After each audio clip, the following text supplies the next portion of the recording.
everyone, Aldbar here. This is my solo walkthrough and guide to the level 6 heroic quest, Another Man's Treasure, on the elite difficulty.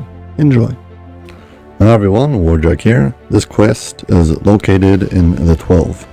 This is part of the adventure pack, White Plume Mountain and Other Tales. This is one of those other tales. This one is about platinum, and it's next to this guy with this platinum stick on the floor.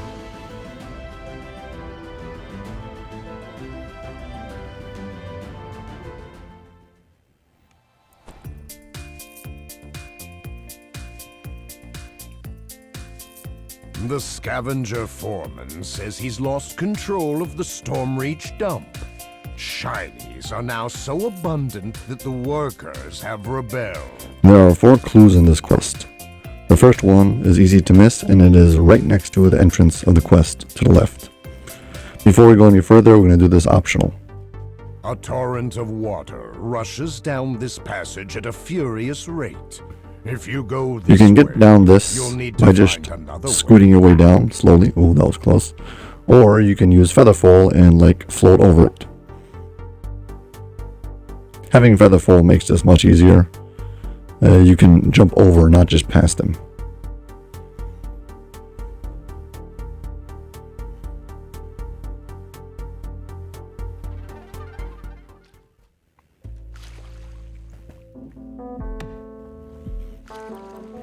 Jumping down here, you get an optional, a collectible, and a boss.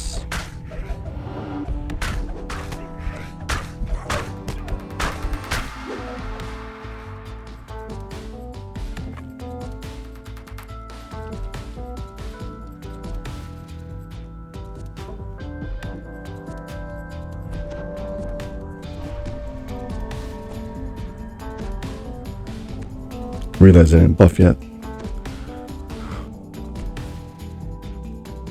A troglodyte and its entourage stand over piles of cobalt bodies. The creature turns with an evil gleam in its eyes.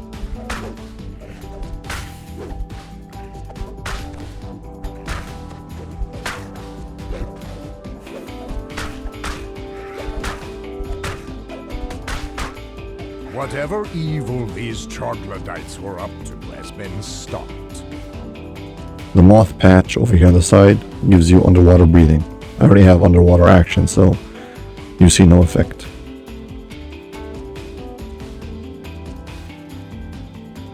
This tunnel just basically brings us right back up to the top.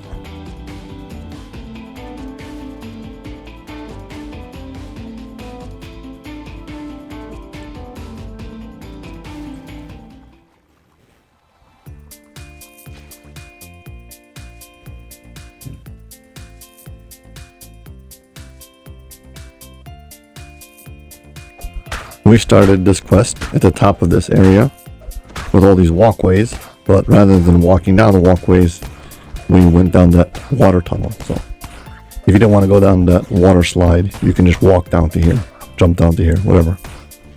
There are 3 different little areas. Each one of them has a crest. You need all 3 crests. The order doesn't make any difference. Just walk around the walkways and get them.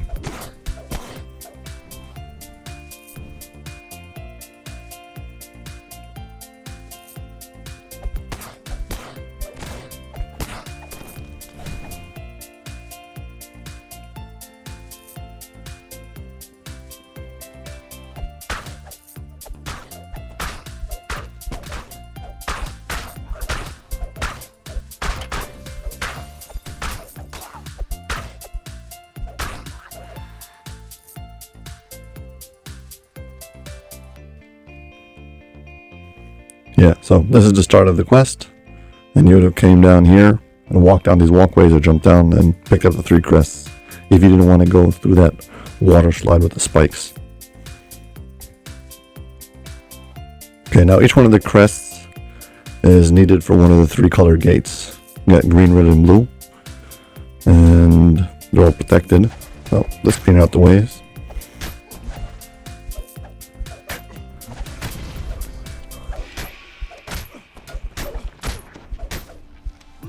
Each Each one of these ways has like its own challenge to it, themed like a little bit.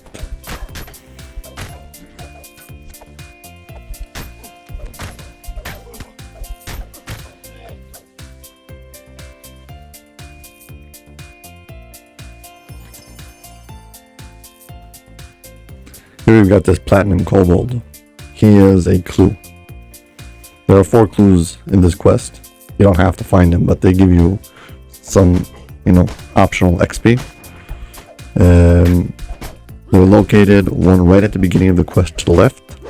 Right as soon as you step out, there's like a little cubby hole over there, and that's cool. Clue number 1. Then there's 2 at this area down over here. One of them is the platinum kobold, and one of them is just platinum, whatever it is, mailbox right over here. And the third one is at the entrance to one of the passageways. I believe it's the green passageway. As soon as you step into the passageway, take a left and it's on a table. Anyway, so we've cleaned all the ways, so let's start going down the passageways themselves.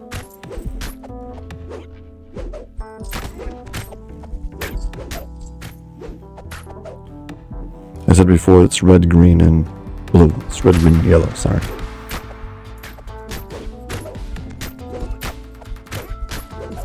Here we've got these platinum oozes. Made out of coins, I guess. The walls shimmer softly, then fade into invisibility. The only thing okay, so here we've got this invisible maze. Okay, it's physical walls, but you can't see them. So, here's how it goes. It's very simple. We're just going to go in one big clockwise circle until we get to the middle. You can just push your face against the wall. Also, there's these corner plates. What they do is they activate this ooze. It starts from the middle, and he backtracks through the maze. So, if you want to see the way out, you could just follow him. But there's no need to. Just force yourself against the wall and try to go around the center clockwise, and eventually you'll get there. I got this on my first try. I wasn't stuck here for a long time. It didn't take me long. I didn't think it was really complicated. It seemed like it was going to be impossible, but the whole thing took you probably like a minute and a half. It really wasn't that bad. You can see this ooze thing. It's going through the maze, but it's going backwards. You can't really track it, but you can see where it passed. So there's 4 different switches you can step onto. Set it going. I believe it just loops once you set it going, so.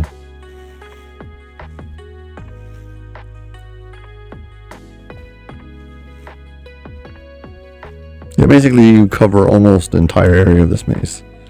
Eventually you'll find yourself right in the middle. And that's it. You've completed it. Pulling the lever and the invisible maze dims the yellow crystal, which now the must open transparent walls become semi-transparent. You can see where the maze is. And this kicks you back out. Yep. Here's the ooze. Yeah, if you really want to practice this maze, you can go and see how it looks right now. See, also I spawned another ooze too. You can see how it's going through the maze backwards. Yeah, well, that's it. Let's get out of here. We've done passageway number 1. We've done yellow. Next one's going to be red.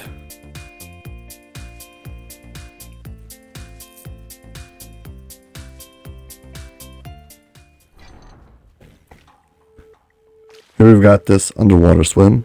I'm just going to go down to the left first. I got another collectible, but this is completely optional.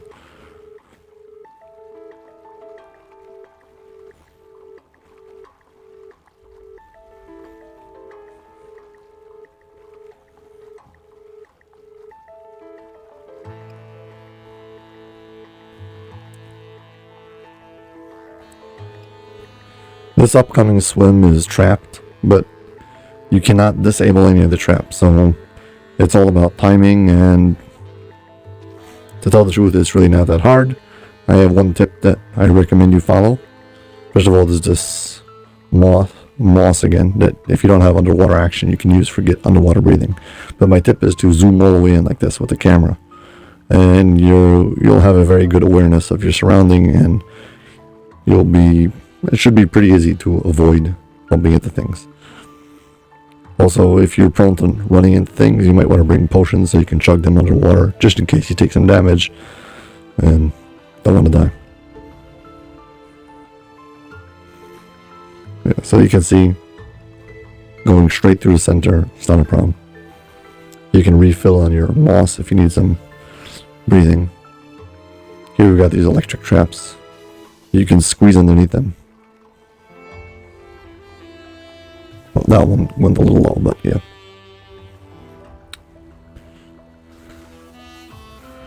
Here you can go over these. Here you need to time it to go between them.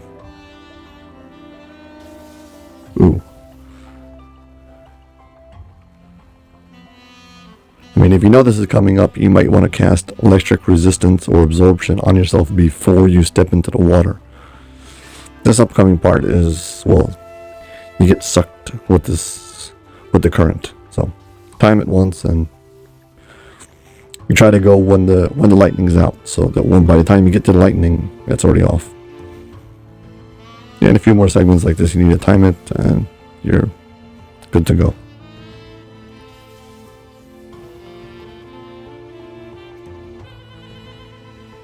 This final part, you have to swim against the current. So depending on how strong you are and how much swim you have will determine how fast this will be. But you'll get through it, just power through it.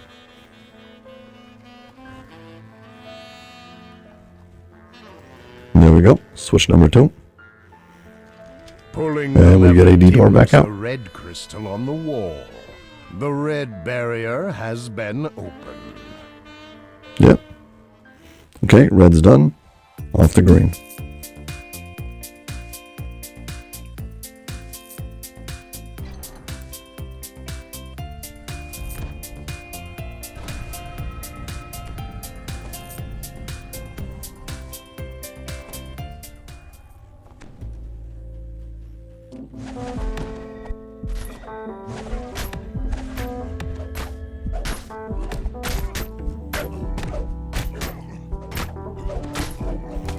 We had a maze and a underwater passage, a swim.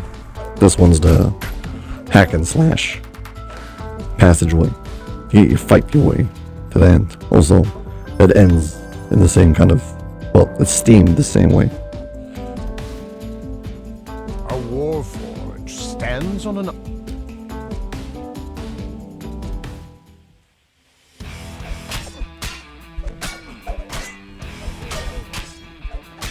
These little spots on the ground, 9 spots, are acid traps or poison traps. I don't know what triggers them, just don't step on them. The green crystal mounted in the chest. They're one of the one-off. Could be the time they turn red and they go off. I don't know. The final crystal goes dark and the last barrier fades away. Now, to get to the bottom. Yeah, so that's it. We've done all 3 switches. Now we drop all the way down to the bottom. And the passageway is open. Yeah, all 3 locks. Green, yellow, and red. Here we got a door and a shrine. Please hit like and subscribe if you haven't.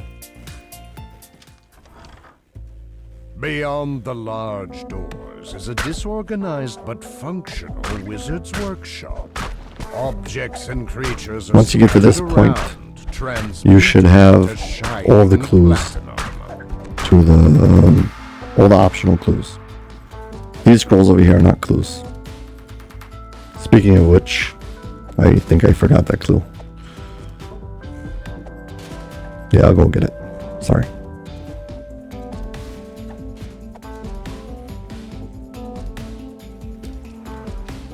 I believe it's in the green passageway.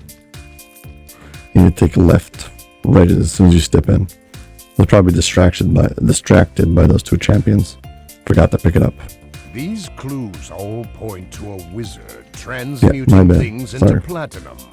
Yet why would someone create a fortune in precious metal and then just leave it lying around? Anyway, back on track here.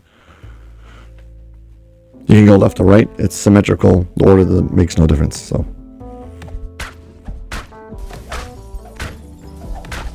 again, over here we can have these 3 switches we want to pull. They're very easy to miss. The first time I did this, I had no idea what I was looking for. I only accidentally noticed it. See it? Barely. Like only after you turn it on do you see it. It's like hidden in the dark. What it does is it turns on these doors, these colored dimension doors, send you into other rooms, puzzle rooms. Well, you'll see them in just a minute. I'm just gonna go turn on all 3 first.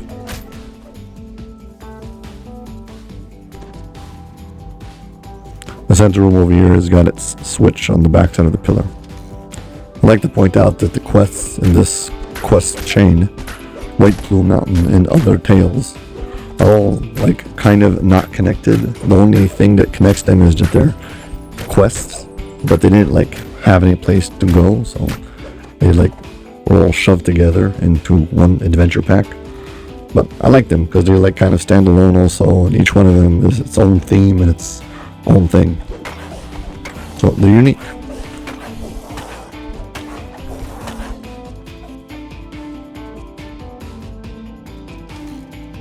Three-dimension doors stand before a trio of glyphs on the wall.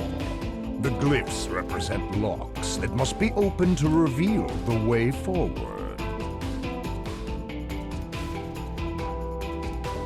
The order over here makes no difference. Pick whichever door you want. Okay.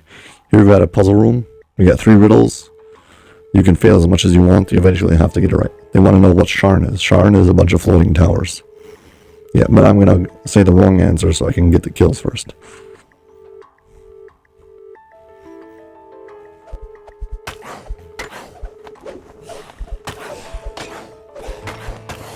The questions and answers are fixed. I don't know if the order of the answers are fixed, but it's always same questions, same answers.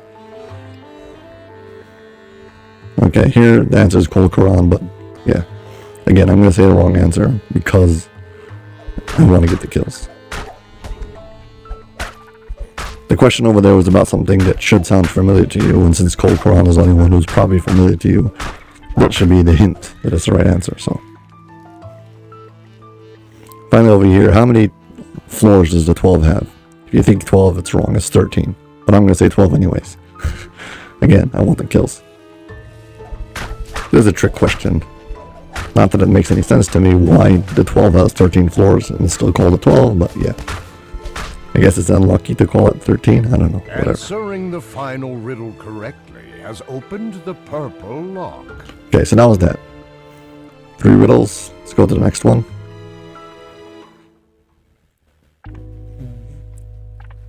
Here we've got this maze with heavy gravity that prevents you from jumping, but you can move the camera around. You can see those staircase and my peripheral vision,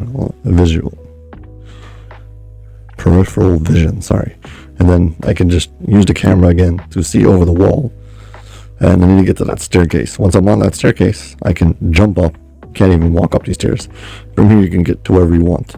There's a collectible and a switch. The collectible is just random, and so is the switch. It's usually one of the 4 corners. And let's go to the one that was last time when I was preparing this quest. Nope, not here. Oh, some other corner then.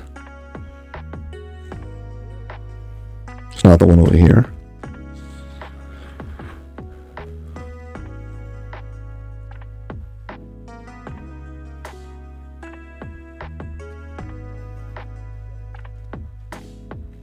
Nope, not here. This is where the collectible was.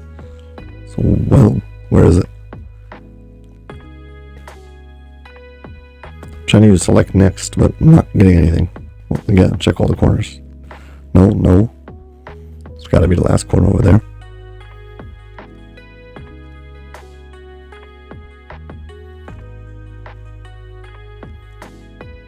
Yep, there it is. The lever I don't know why it took me so much time to find it. Whatever. Sorry. The orange lock has been. And then you walk your way back out. Okay, let's do the last one. This is a simple floor tile puzzle. Now these corners are trapped, so basically just set up the tiles so they point away from the red tiles and connect everything else in one big loop. So just keep on going around the perimeter like this, spin them away from the traps, but make sure that the energy runs to the runes. Once you've got them all set up like that, you connect 2 on the edge and then find somehow to link this like outer perimeter to the center. Yeah, so like this something. Yeah, that's it. Finish. Completing the tile puzzle opens the blue lock. The 3 arcane locks are now open. Well, there we go. Now the passageway is open and we can head to the boss. As the passage to the madman in charge opens.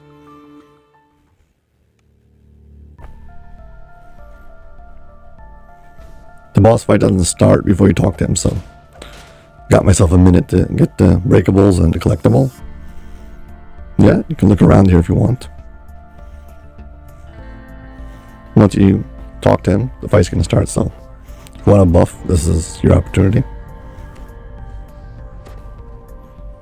The renegade transmuter casts a spell, Gotta say this causing the nearby end fight is kind of underwhelming relative to the rest of the quest. You got these 3 platinum griffins. They're okay, but they don't really, I don't know, I'm not too impressed. They look, again, cool, but the novelty runs out. Probably should have had 3 different kind of creatures, not just griffins. Oh well.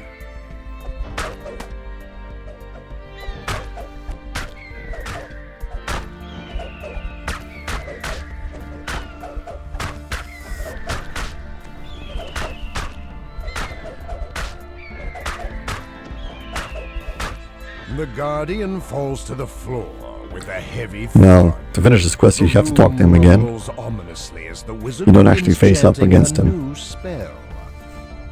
You have to destroy these crystals. Destroying the crystals will complete the quest, so make sure you got your voice on. To destroy the entire city, there must be a way to stop him.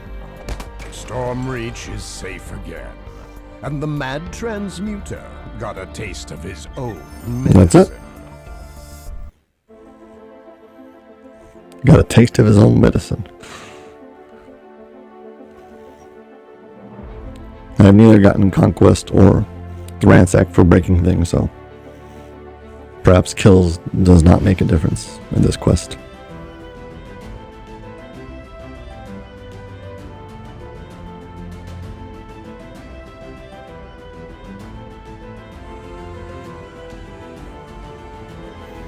Yep, that's it.